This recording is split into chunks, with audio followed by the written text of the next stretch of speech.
freedom of speech, if you say freedom of speech in breweries, the flying dog name will come up. And it comes from, I guess the source of this, whether it's George Stranahan and his entrepreneurial, independent spirit, up there in Colorado, our, connection with Hunter S. Thompson, my maternal grandparents leaving Russia after the Troubles and before the Revolution. We are very, very much proponents, believers in, and advocates and make real the concept of personal and individual freedom, economic freedom and opportunity for people. This is who we are. And whenever you see constraints on that, we object to that. And freedom of speech does come up in this industry because both the federal government and the state liquor commissions have to approve beer labels. And there's been this interesting phenomenon. There was something called prohibition, which would have made this not possible. And the 21st Amendment repealed prohibition. And it gave states at that time the right to control alcohol. Well, there was this dynamic that I think came into play that states thought that somehow that meant they were immune from the First Amendment. The First Amendment did apply. They could control the beer and the labels.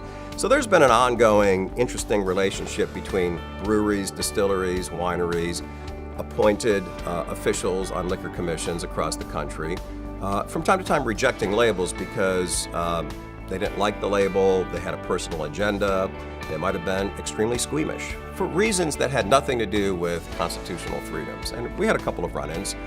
Ralph's art is edgy, for sure, but under no definition is it obscene or banned language, and it's not hateful. In fact, similar to Ralph, I am the most anti-bully person that I know. I mean, I object to anything. We would never do stuff that's offensive, but edgy and fun is different from offensive. So the first label that we received from Ralph had the saying, "Good beer, no shit" on it, which related to an essay that Hunter wrote for the release of Road Dogg. And each bottle had a little necker on it with this essay with Hunter, and it was an interesting essay, and it finished with this ancient Celtic axiom, et cetera, good people drink good beer. So Ralph put "Good beer, no shit" on the label, saying, my friend Hunter wrote this essay, and of course good people drink good beer. And the Colorado Liquor Commission rejected it.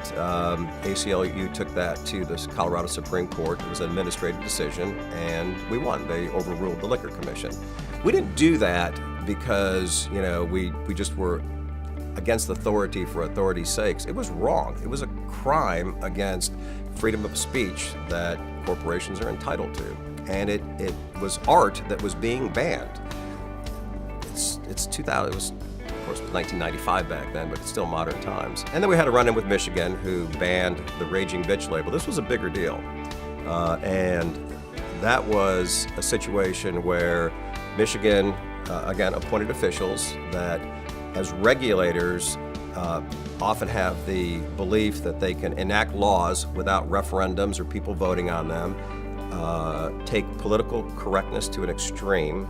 And political correctness in that regard is just a way to get people to stop talking about stuff and control their thoughts, and you can't talk about this. And they rejected our label for some pretty ludicrous reasons.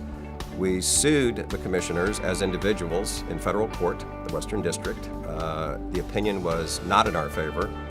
The opinion was they may or may not have violated your First Amendment rights, but they're immune from prosecution, even if they did, because they're regulators. And that, of course, we didn't believe was true. We appealed at the Federal Court of Appeals level and 6th District, and the decision was unanimously in our favor that yes, you can sue them. They're not immune from prosecution.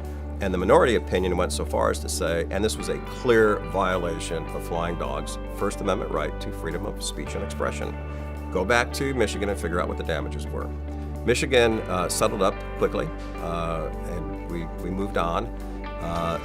We took the proceeds from that damages and created the First Amendment Society. Because, again, this had nothing to do with publicity or one style of beer in one state that's even a little bit off our radar. It was about what might seem like petty tyranny in a beer label, but it's really about constitutional freedoms, and those are being chipped away at. The cover of the Economist magazine 2 weeks ago, was freedom of speech under attack, and we see that over and over again. So We created the First Amendment Society. It's separate from Flying Dog, but we funded it to start with. And it's so that we can have some residual benefit from this experience in Michigan and continue that conversation.